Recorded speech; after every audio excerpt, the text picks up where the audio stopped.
Hello, everyone, and welcome to today's webinar. Should Biopharma prepare for a wave of pandemic-triggered Parkinson's? We're excited you could join us. My name is Baina Joe, and I'll be moderating today's event. Today, we'll be doing a deep dive into what biopharma sponsors should know ahead of an expected wave of Parkinson's patients in the next 10 years. Today, we're thrilled to be joined by two phenomenal speakers. We've got Pete Schmidt, PhD. He's the Chief Scientific Officer at Roe, and Mark Stacy, MD. He's a movement disorder physician at MUSC Health and associate editor of the Movement Disorders Journal. Before we get started, I have just a few housekeeping items. Please note the slides will advance automatically throughout the presentation. To enlarge the slides, click the Enlarge Slides button located in the top right corner of your presentation window. If you need technical help, click on the Help widget located on the bottom left corner of your console. We encourage you to submit questions at any time throughout the presentation using the Q&A widget at the bottom of your console.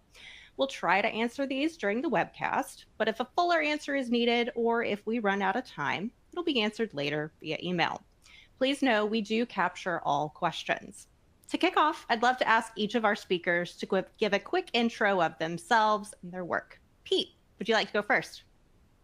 Sure. I'm Peter Schmidt. I'm the Chief Scientific Officer at Roe. I'm a neuroscientist. I was originally trained as a mathematician, and I'm a research leader active in programs crossing neuroscience and immunology right now. I've spent about nearly 20 years in Parkinson's research and sponsored some of the early work looking at how the immune system might be involved in Parkinson's disease pathogenesis. And I'm currently the PI on an NIAID U01 for immunology trials and the scientific advisor on 4 CNS trials. So my focus crosses from government-sponsored research to industry. Great, welcome. Mark, tell us about yourself. Good afternoon. My name is Mark Stacy, and I appreciate this opportunity to talk to you about Parkinson's disease, clinical trials, both the opportunities and challenges. I was fortunate to begin my career at the time that the movement disorders began in 1990. And over that 30 years, I've participated in hundreds of clinical trials. I started the Muhammad Ali Parkinson Center. I've participated in designing trials and gone to the FDA with pharma to seek drug approval and device approval. I've served on the boards of the executive committees of the Parkinson Study Group and the Movement Disorders Executive Council. And my research has really surrounded impulse control disorders in Parkinson's disease because I was the first person to report pathological gambling in Parkinson's in 2000.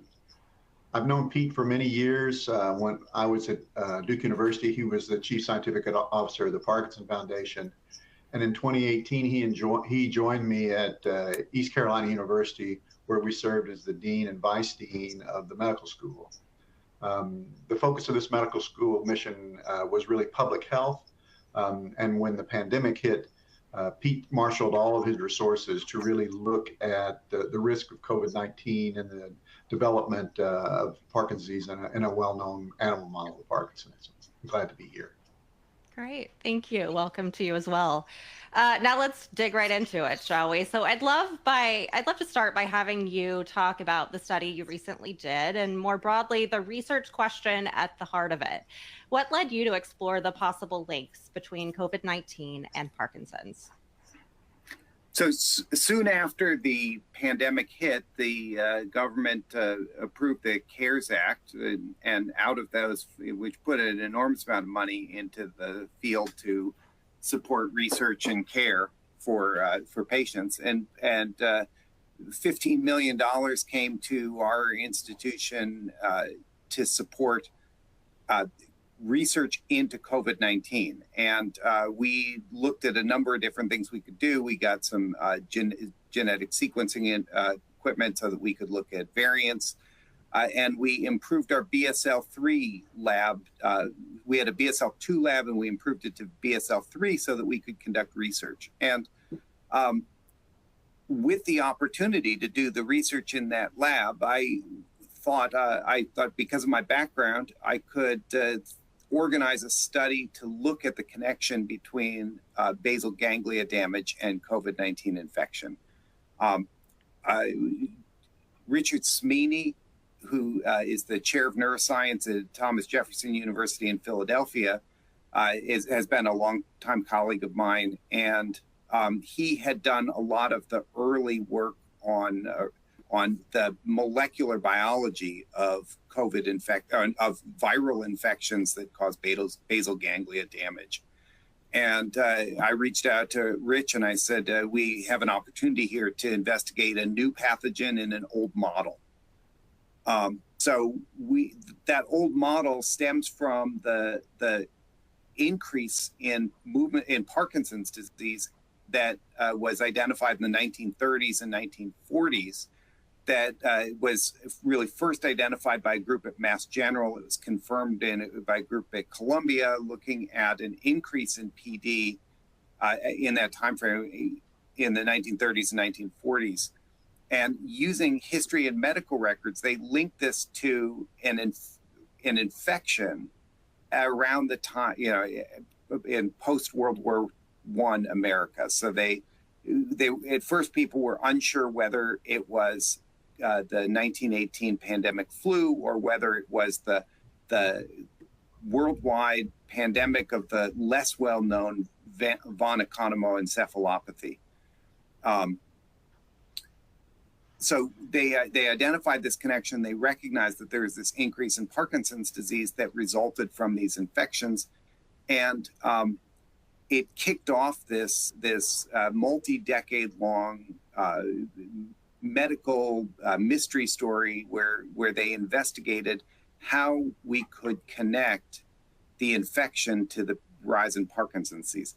This is the same disease that was profiled in the Robin Williams movie Awakenings, this same phenomenon. And starting in about the 1980s, they started having breakthroughs that showed that the virus was probably not penetrating the brain, but was inflaming tissue at the boundary and making patients' brains susceptible to another insult. And so what we did was we designed an experiment to replicate those prior studies to see if we could identify that same connection with Parkinson's disease.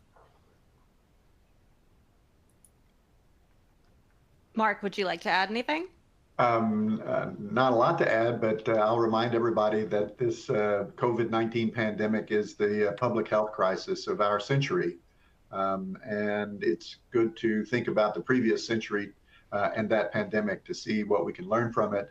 That was the really whole idea for Pete marshaling these resources to do that study. And we need to be better at surveilling our public, particularly the patients who have survived a COVID-19 infection, to monitor them to see if they develop diseases in the future. Yeah, that's fascinating. So, Pete, as you just mentioned, it took a long time. It took decades for researchers to really know what was going on here in terms of the impact of the 1918 flu on future Parkinson's risk. Why, you called it the great mystery story, why did it take so long, and how can researchers maybe expedite that this time around? So it was that our scientific tools have developed so much since then. The first animal model to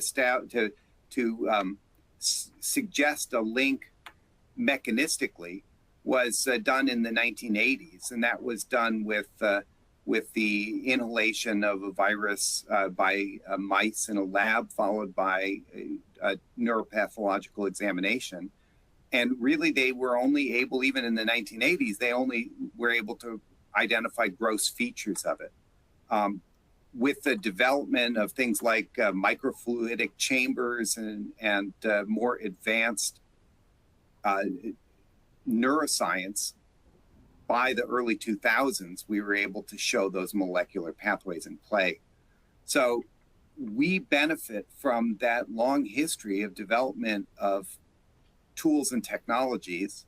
Our experiment used MPTP as the neurotoxin, which was discovered at Stanford in the 1980s because it was synthesized in a garage by some drug addicts accidentally, and it produced the first effective model of Parkinson's disease.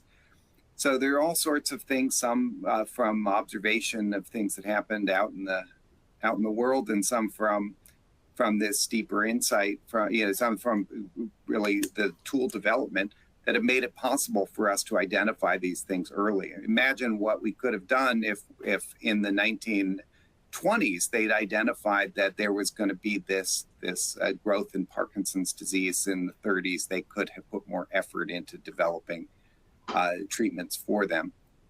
We have that opportunity today to have this insight that there is this risk of another new crisis of neurodegenerative disease. Fascinating. So, Pete, you had that original study as an inspiration for your current day paper about COVID-19, but how did you go about designing your study? Did you replicate it exactly verbatim? What was the same? What was different? So we knew that since my team was neuroscientists and Parkinson's disease specialists, we didn't want to do something that would raise questions about our experimental approach. So what we did was we took established models, some of which have been validated with clinical studies, looking back whether the effects that were observed in a model were seen clinically. We wanted to replicate that exactly in terms of our experimental model. So we had a 2x2 factorial design. Animals who were exposed to COVID or exposed to, the SARS-CoV-2 virus or exposed to just the vehicle. And then those animals either exposed to the neurotoxin or just to saline. And just like had been done previously, the thing that we did that was not in the early studies was we looked at the inflammatory markers. We looked at how the brain's immune system was affected by this, and not just neurons, as the field has advanced in our deeper understanding that there are multiple interesting pathways that go beyond just neuronal signaling in developing these in the brain's function and in the pathology, the pathogenesis of many diseases. So what did your study find? Tell us. What were the results? So the first thing we found was not about neurology, but was very interesting anyway. And that was we needed to figure out what the appropriate infectious dose was to give to the animals in the lab. And what we found was that COVID was highly dose dependent in terms of its effect on the animals. And this is something that I think has kind of escaped a lot of people's notice, is that so normally we would just go by a factor of 10. We would use 10 units, 100 units, 1,000 units of virus, and then pick the one where we had 50%, 60% survival of the animals. And what we found was that when we went from 1,000 to 10,000 units, we went from 100% survival to 20% survival in the animals, and we had to go in between. So, a lot of the questions people have about COVID, why are there so many asymptomatic infections, and why are there so many people who just have mild disease? It really may just be infectious dose. So once we picked that infectious dose, which we used as 4,000 units, we found and conducted the full experiment. We did find that in all of our metrics, there is a significant association between the animals that received the SARS-CoV-2 virus and MPTP in terms of loss of neurons, loss of dopaminergic neurons in the substantia nigra, the microglia, the brain's immune system being activated in the region, which is connected with these inflammatory signals that we think may play a role in Parkinson's disease progression and pathogenesis. And what was interesting was we we used a very low dose of MPTP in these models, and we found a very mild loss of dopamine neurons. But the activated microglia it was a huge signal, was a very strong signal in these animals. So we do think that it is an indication that this inflammation may be a big factor going forward, as we look at this going forward. And it's driven my own interest in this intersection between immunology and neurological disease. Yeah, and that kind of brings us to the startling headline here of, are we going to see a wave of new Parkinson's patients in the future? So if we are, what does that increase even look like? How do we measure it? I think I read in the original paper about that 1918 flu, you had, what was it, up to a 3 times the higher risk of Parkinson's if you were a person who was born during that pandemic 100 years ago. So now multiply that across the millions of people who've now been infected with the virus that causes COVID-19. How many more people are going to have Parkinson's in the future? And Mark, I'd love for you to take that question. Well, I'll say simply, we don't know. But it is a very similar story, a very similar mechanism, and the way that this virus enters the body is different than the von Economos virus and other viruses that are particles that we think may be associated with Parkinson's. In many cases, we see loss of sense of smell as an early symptom. We also see depression, sleep problems as early symptoms of Parkinson's disease. And a pathologist who spent his entire career counting Lewy bodies in autopsied brains of Parkinson's patients found that Lewy bodies start in the vagus nerve or in the olfactory nerve. And then these move by some unknown mechanism to the substantia nigra. So you have a lot of non-motor symptoms before you develop motor symptoms. It's my sense that it's not going to take 50 years to unfold because the vagus nerve branches to the lung are a lot closer to the brain than the vagus nerve branches to the gut. So I think we'll start seeing changes much sooner than over a course of a 50-year time period. I think in the next decade, we're going to really see an uptick in patients presenting with neurodegenerative diseases in general and Parkinson's disease as a newer version, I guess, of the longest COVID. In the original, in the von Economos pandemic, we saw sleep problems first, and then patients began to develop tremor and symptoms of Parkinson's. That was about the time Oliver Sacks had finished his residency at NYU, and he went to work at this long-term care hospital in which there were a lot of patients who had von Economos encephalitis, and he was one of the many people who put them on levodopa. And we would not have followed them nearly as closely and learned near as much about this pandemic had there not been levodopa available for us to really think about how did that happen. Interesting. So it's more insidious, as you say. It doesn't skip straight to the movement disorders. You have these other preliminary symptoms first. These are the first clues that something could be on an uptick in the future. So I'd love to learn more about, looking at COVID-19, if the damage has already been done, meaning if you're a person who's already been infected with the virus that causes COVID-19, right? Is there any way to preempt or prevent this wave of Parkinson's? And more broadly, how should the R&D community be responding to this? So I think it is reasonable to assume that we have a knowledge of people who are at increased risk for developing Parkinson's disease. And I think it's important to monitor these patients.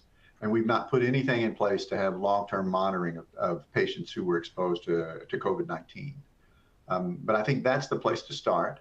And then I think it's important to look for these biomarkers and early markers of Parkinson's disease symptoms. And that can be depression, it can be constipation, it can be loss of sense of smell, and it can be these sleep behavioral problems. And as these emerge, we need to be prepared to see how we can treat them earlier. But that's our first opportunity to say, all right, let's see if we have something that will slow the progression or stop the development of Parkinson's disease. And in previous in my entire career, we have never identified a population of patients early enough in the course of their disease that we think we can slow progression. And we think that's because by the time you develop motor symptoms in Parkinson's, you've lost 75 to 80% of the dopamine neurotransmitter from your substantia nigra. And there are just too few neurons to save to reverse symptoms of Parkinson's. And so if we look at this as a disease risk, our risk for Parkinson's disease, and we follow these patients systematically and early, we may be able to test compounds that have failed in the past or develop new compounds to prevent Parkinson's disease or slow the progression. And I'll Pete, add to that. Yeah. First off, even before, in 2018, Ray Dorsey and his colleagues wrote a paper called The Emerging Parkinson's Pandemic. We were anticipating that the better we manage the health of the rest of our bodies, the more we're going to wind up having patients with neurological disorders. They're often found in aging. In one of the first papers describing the 1930 and 1940 the wave of Parkinson's disease, one of their analyses was that people with Parkinson's disease were seeing the average age of patients with Parkinson's disease was getting younger.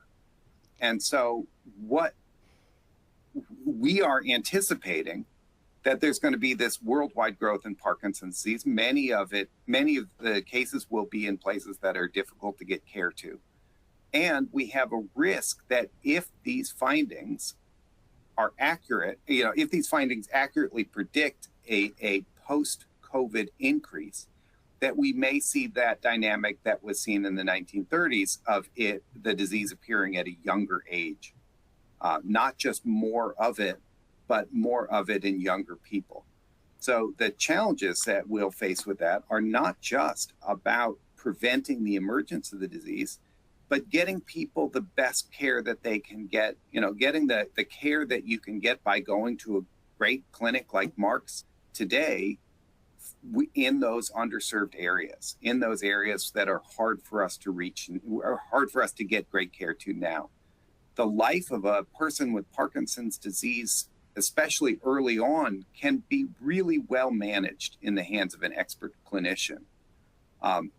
And what we can do is think about what is it that an expert clinician does, and is there a way that we can develop new approaches to replicate that insight in a patient, in the patient community or out in the community setting, so that you don't just have to go to the university to get the benefits of the great insight of an expert clinician. Can we get our movement? Can we pair healthcare operational improvement with new approaches to drug delivery in order to scale up that benefit and let our experts be more strategists for care and not so reliant on their direct care to get those expert benefits. The addition of a disease-modifying treatment, a treatment that could slow the progression of the disease, is an opportunity and could be an amazing addition to the ability to learning how to scale up today's care more than we can right now. Yeah. So in addition to looking at the therapeutic approaches, you also talked about operationalizing care so that it's more accessible to those who have limited access to healthcare.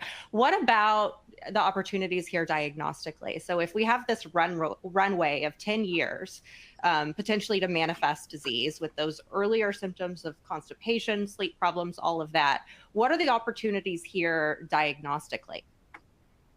So there's several incredibly promising technologies that are just emerging today. We are organizing now a study that's going to use the alpha-synuclein seed assay to try and confirm an early diagnosis of Parkinson's disease. That was project that was sponsored by the Michael J. Fox Foundation and out of their PPMI study, and is really a tremendous new opportunity to think about how we can confirm those early patients so that we can find those early stage patients who might benefit from disease modifying therapy. There are imaging techniques. David Eidelberg has some very interesting approaches at North Shore LIJ, has some very interesting approaches that he's been pursuing for more than a decade, looking at using advanced mathematics in imaging studies to identify the patterns of cognitive change that are associated with the loss of these nuclei affected by Parkinson's. Mark? So I agree with that. We also have a technology called DAT-Scan that's a GE approved product that we don't know how to use very well because patients are usually fairly symptomatic before we use this testing.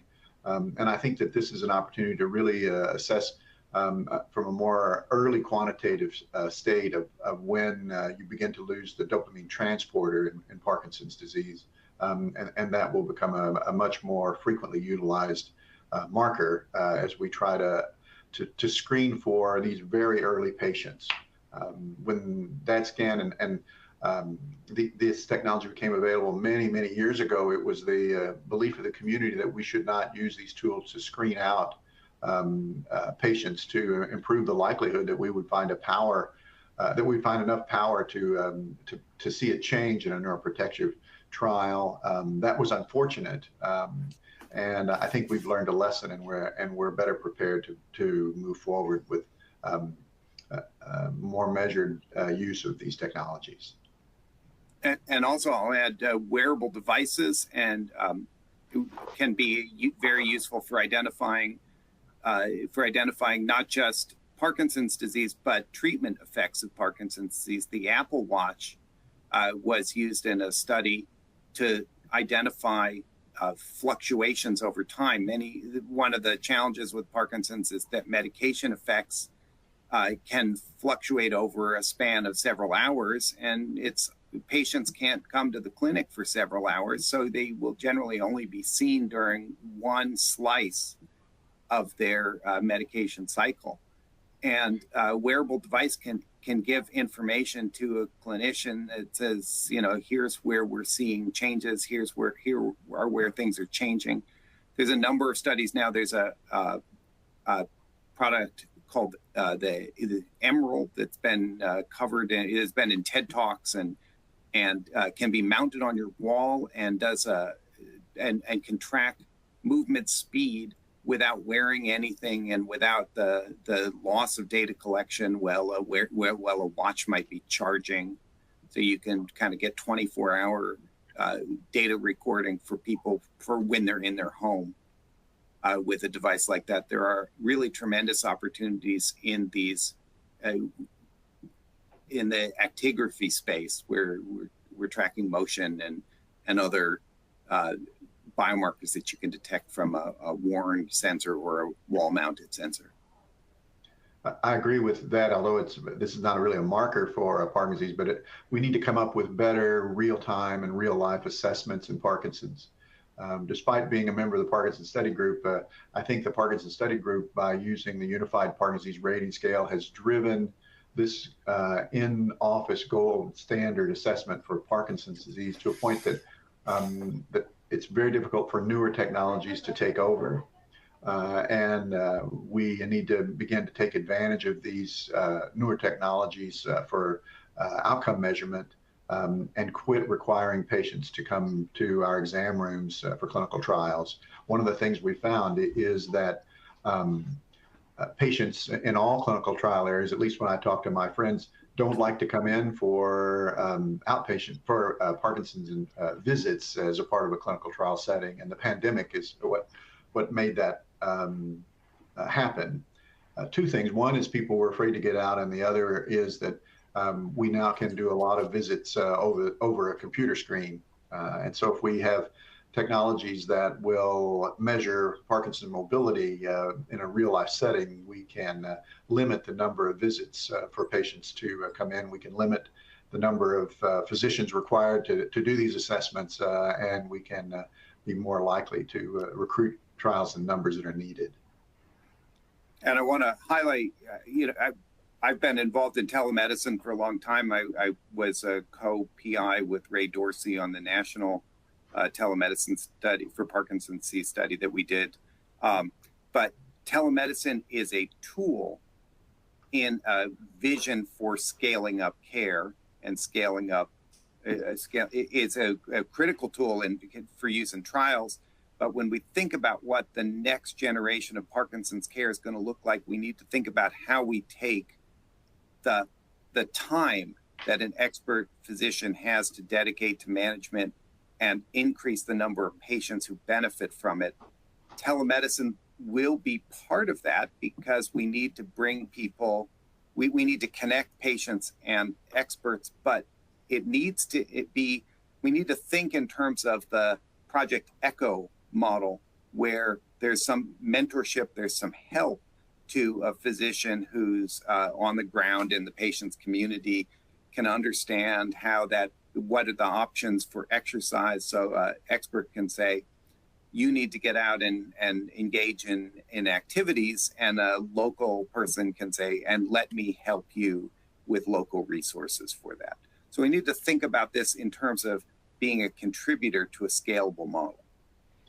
These are all, oh, sorry, go ahead. I was just going to mention that one of the things that Pete and I did prior to our foray into a dean's office setting was assisted in developing a trial looking at hip fracture in Parkinson's disease patients. And this was a trial in which it required a diagnosis of Parkinson's disease from an investigator standpoint, but then it was only one study visit, and a nurse would go to a patient's home, do an assessment, and give an infusion of zoledronic acid. And then we would monitor those patients for falls and fractures for the next 2 years. This trial was delayed in enrollment like everything else from about March to the following March in 2021. But after vaccines became available, the trial picked back up, and it's one of the few Parkinson's trials that is back to proper enrollment. And I sit on the safety monitoring board for that trial, and we are finding very interesting data that are coming from this trial. And it's a one in-home visit trial. And I'd like to pull up, I see Gustavo Rodriguez asked, do you project more decentralized trials in upcoming years for Parkinson's? I think that especially for regulatory considerations and for quality of the recruitment, we're going to need to continue to rely on expert physicians to diagnose the disease and to do the evaluations that the FDA expects us to see. Where I think we will see decentralized approaches is in the interim visits, so that we can have fewer in-clinic visits and use use telemedicine technology or at-home monitoring to fill in our data gaps over the time between the start and end point. That's fascinating. So these are all good points. We've talked a lot about the implications for sponsors. I certainly don't want to dramatize, but you all seem to make the implication here that we're in a bit of a race against the clock here to develop these advancements ahead of this potential future wave of Parkinson's. You've already mentioned a lot of things sponsors should be thinking about in terms of telehealth, making trials more accessible. As you mentioned, Mark, somebody with a movement disorder, getting that person to attend outpatient visits is a very challenging task. So any way we can decentralize that interim process, as you mentioned, is certainly advantageous. What else should biopharma sponsors be thinking about, either when it comes to which types of protocols may have the most market potential, or how to design those protocols themselves? So I think we have to get better at identifying early patients, and Travis Mason has asked about where AI would play a role. I think that as we develop better AI technologies, we may be able to decipher medical records and identify patients much earlier who are at risk for Parkinson's symptoms. And that's where I see a major boost in recruitment. As far as how I would see a trial going through, I think we always need to stick to proof of principle, safety, and then efficacy, and then try to not invent better mousetraps for our clinical trials because the data become difficult to interpret. And the FDA seems to not like shortcuts. But I think if we use AI to better recruit and we limit the time of the principal investigator and, more importantly, the patient and participant in these trials to just gathering data that looks at safety when it's important, and then efficacy, we will be able to use better tools that are available online thanks to the pandemic. We've accepted these tools and monitoring things that because we had to, but it's shown that we moved on pretty well, and we've all accepted these tools. I remember when Pete and I were pushing our lecturers in medical school to put their lectures on tape and put them online. Many senior faculty refused to do that for decades, but they simply had to when we could not meet together. And there was no harm done. Those lectures went online, students got the information, and they were in fact better able to use their time. And so the pandemic has produced some good in our ability to hurry things without taking shortcuts. Pete, would you like to add anything about that? Because I'd be specifically interested in like the simplicity of protocol design here as another takeaway, because you took an older study, which itself was pretty simple in design, pretty lean, and you found success with that approach. So what should sponsors be considering in the realm of simplicity and protocol design? So the challenge with overly complicated designs is that they result in overly complicated labels. So the more we can think about how the protocol can be straightforward, the easier it's going to be to create a scalable solution that can be applied across communities. Sometimes because the progression of Parkinson's disease can be quite subtle. It takes a number of patients followed over a year to show. It takes, I did an analysis one time where I looked at 100 patients and I needed 12 months to show that Parkinson's was a progressive disease with 100 patients because there's a lot of subtlety in its progression. So the outcome measures will need to be sophisticated. But in terms of the administration of drugs and qualification, we need to think about what is the simplest possible way that we can identify appropriate subjects, especially as we get into the later phases where we're going to be determining the clinical approach. We need to think about what is the simplest possible way. How can we inform that operationalization of the drug post-approval by having a straightforward to implement protocol? And a lot of times, a good way to do that is to think about including in your trials places where you'd like to see this first deployed. I worked with a company at one point, and after their approval, they were it took them about a year before patients got access to the drug because they really weren't ready to go out into the field. And there was a lot of challenges in that as the enthusiasm that from the approval dropped off and the community kind of forgot about it before it was really available. Just to add to that, I think that there are kind of two different trial outcomes. One, in a neuroprotection trial, you want to look from time of early non-motor symptom to a next non-motor symptom or to a motor symptom. That takes a long time, but we now can image alpha-synuclein. And if we're able to image progression of alpha-synuclein, I think that could be very convincing biomarker for the FDA to accept as something that is slowing the disease progression. The other outcome is symptoms and signs.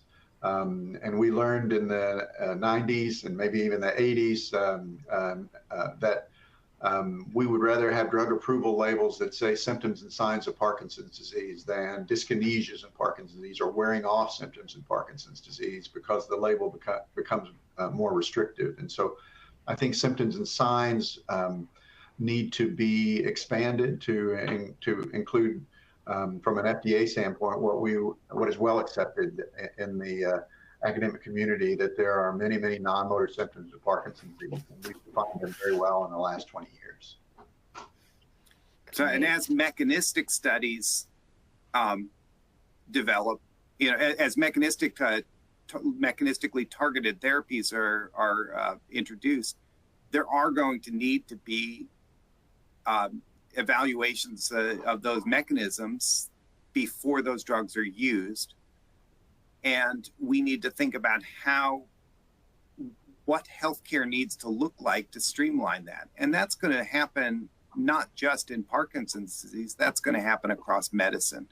We really have some tremendously new biologicals that are coming out, and we are going to need to think about how we need medicine to work to make that opportunity, to create the opportunity for those to impact patients' lives and to create an enterprise around the deployment of those, really revolutionary, potentially life-changing therapies. So that brings me to this question then. So there's clearly an enormous opportunity to continue studying Parkinson's. At the same time, though, many sponsors are struggling to meet target enrollments already as it is. So how do you reconcile the need for more trials with the difficulty in filling those spots? So if we get back to the TOPAZ trial about hip fracture, the way those studies happen is there is an evaluation by a recognized Parkinson's disease expert, and that can be at any clinic across the country. There's a card that describes the trial and a number to call, and a coordination center is called. Further screening is done from that coordination center, and then a nurse who's trained in Parkinson's disease and infusion goes to the patient's house, and in an hour and a half is done with an infusion, and it watches for another 30 minutes. And then there is regular contact from the coordination center to look at number of falls, context for falls, and whether a fracture occurred. That is not a Parkinson's disease therapy to prevent fracture, but it certainly is a health benefit if you're able to present fracture. And I think that idea can be replicated across many areas, particularly if we begin to use devices as our gold standard of assessment rather than a qualified Parkinson's study group neurologist doing a unified Parkinson's disease rating scale. Those days, I think, are no longer represent the future in looking at clinical trials. And I'll add, I'm a big advocate for, I have experience in the patient advocacy organization space. I always tell prospective clients that they should have a strategy early on to reach out to the advocacy organizations and engage them in an understanding of the vision for a trial, the mechanisms, make sure that they are empowered to tell people about the promise of an experimental agent. Especially now when there's so many different mechanisms that people are exploring. We need to make sure that patient advocacy groups are a little bit agnostic about which mechanism is going to have promise for different, for their disease. Don't get too focused on one particular one, because you never know which drug is going to produce a benefit first. In Parkinson's disease, it's pretty likely that the first drug that is going to slow the progression of the disease is not going to be the final, is not going to solve Parkinson's disease. It's going to slow it. It's going to provide a benefit, but it's not going to slow it all the way to zero. It's not going to restore lost function.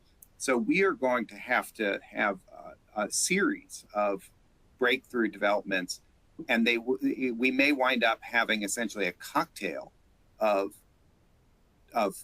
drugs that target that affect different mechanisms in different ways to get to that optimal solution long term. So we need to look for these opportunities where something could make a difference, engage the community in being enthusiastic about supporting it.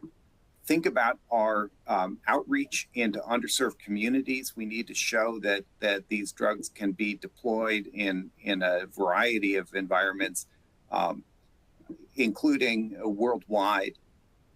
It's going to be important for us to reach people around the world, as there's going to be greater demand over time as lifespans increase in the developing world. That's great. I'm glad you mentioned the health equity part of that, just to contextualize that into this conversation. So, if assuming your research is correct, we know that COVID-19 hit those underserved communities disproportionately hard. So does that mean then that in the future, those same communities are going to be needing additional support when it comes to neurological disease? So I think that's such a fantastic point there. I'd love to get into some questions here in this last 15 minutes or so. We did have, so you guys have gone over a couple of them that we had, but we have this one from Allison. Why does the impact pertain to being born so this was the original 1918 flu finding. She's asking, why does the impact pertain to being born during the Spanish flu pandemic versus being a child or adult? And is that the same way we expect it to be for COVID-19? So in that pandemic, the rate of death was dependent on age. And so older patients were much more likely to die, and younger patients had milder forms of the disease. And so 20 years later, they developed sleep difficulties, and 30 years later, they developed Parkinson's. I think we'll see the same thing here, but I think we'll see patient symptoms earlier. Yeah. Okay, so here's another interesting question about COVID-19 and its all its many variants. So in your study, did you do any research relative to the different variants of COVID-19 and how that might impact the severity of ganglia damage? So in our study, we used USA1, the Seattle, Washington outbreak, because that's what the supplier could give us at the time. The disease, Rich, my collaborator on this, I called him and asked him about the latest variant, and he said, "Oh, do you mean SARS-CoV-3?" He said that the disease has drifted enough that he thinks of it as a new virus. So this is a real challenge for us. It's going to be hard to keep up. It's going to be hard for us to know, but there hasn't been any meaningful changes in the aspects of the disease that we believe cause inflammation in the basal ganglia. One of the things in science is that if you can identify a study that you can do over and over again, it can keep the grant money flowing in. And I think that there's some COVID researchers who are taking advantage of that. We really won't know for sure until this study is done over and over again with different variants. But I'm reasonably confident that you'd see the same effect in unvaccinated individuals. In prior studies of a viral infection causing inflammation of the basal ganglia, it has been shown that vaccination will reduce that, even if you get symptomatic disease. So post-vaccination infection usually does a pretty good job of protecting you from the disease. Was just last week helping Rich find some vaccine candidates so that he could do an array of different diseases and look at the vaccination. look at the effect of vaccination in an animal model. So we continue to look at this. It's the research opportunity that keeps generating PhDs as grad students do these studies in people's labs. Fascinating. So here's another question about operationalizing trials is one of those implications for sponsors. So let's see. So you spoke about operationalizing trials to make Parkinson's research and care more accessible. Have you seen any examples of that model being successful? Well, the classic example would be TPA administration, the telemedicine assessment for TPA administration in remote and rural medical centers. There's out of Mass General, there was a group that started doing telemedicine to do evaluation of patients with stroke in hospitals where they couldn't have a neurologist on call. And that model's been very successful. We've done a number of things like that. There's a group at ECU that is doing telemedicine and telepsychiatry to emergency departments. Patients will show up with a psychiatric complaint, and if they can't be evaluated by a clinician in the emergency department, they can get stuck there. They can wind up with a bad outcome. And Sai Saeed at ECU has done a lot of work in developing models for telepsychiatry to change the experience of care. In Parkinson's disease, the big innovation that we've seen, I think, has been the introduction of the center model where physical therapy, occupational therapy, social work all come together and develop and work together to get patients engaged in a broad array of therapies. The group at Struthers Parkinson Center in Minnesota was really an innovator in this area. A number of other groups, the Victorian Comprehensive Care Center in Melbourne, Australia, did innovation in this space, and it really has been large. And a number of different contributors have all helped with that model. But we have seen a real care model change, and it has enabled a focus on exercise to be operationalized and made available to patients across expert centers. Now, we're not yet really effectively reaching out beyond the expert centers, but for those patients who are going to an expert center, they are most likely going to receive care in a center model where they have access to different care modalities. Okay, that's fascinating. So this third question, this next question, I'm going to direct to you, Mark, and Pete, if you have anything you'd like to layer on top, feel free. But as with many specialties, neurology is expected to see an extreme shortage of clinicians in the future. How could a lack of prescribers limit some of the opportunities you've talked about to expand Parkinson's trials? So I think that the care model that Pete talked a little bit about is going to evolve increasingly to rely on teams to care for patients. And we will use physical and occupational therapists where appropriate, but also mid-level providers.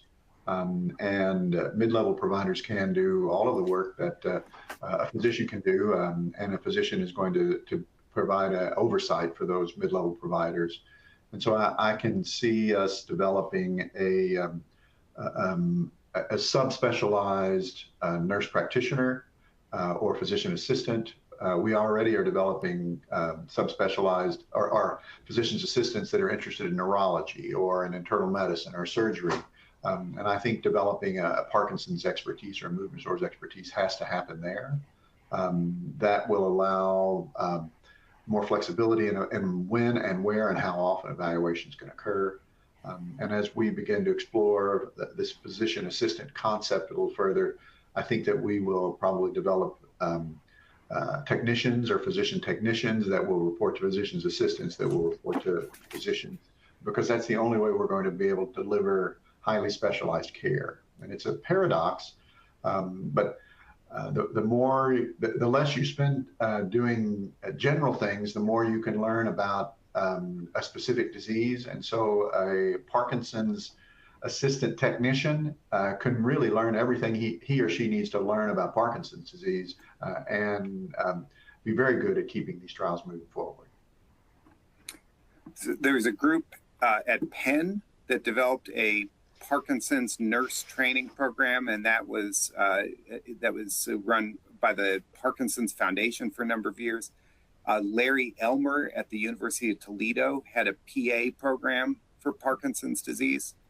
I have not looked into the status of these programs recently, but they were really excellent and innovative, thinking about how to scale up care, as Mark just discussed. So there are a number of places where you can see this sort of thing happening. And really the PSG did a great job of engaging Parkinson's clinic nurses in leadership roles in clinical research as well. Fascinating. I didn't know about those programs or those training opportunities. So that's fascinating, talking about the specialist role there. I didn't see any other questions. So I think with that, we might close. But I just wanted to say this has been a treat. I'd like to thank our speakers, Pete and Mark, for a great discussion today. I learned a lot. I hope you all did too. We appreciate you sharing your insights and your expertise with us. I'd also like to thank you, our audience, for joining us today. We hope to see you again soon, joining any of our other webinars. Have a great day.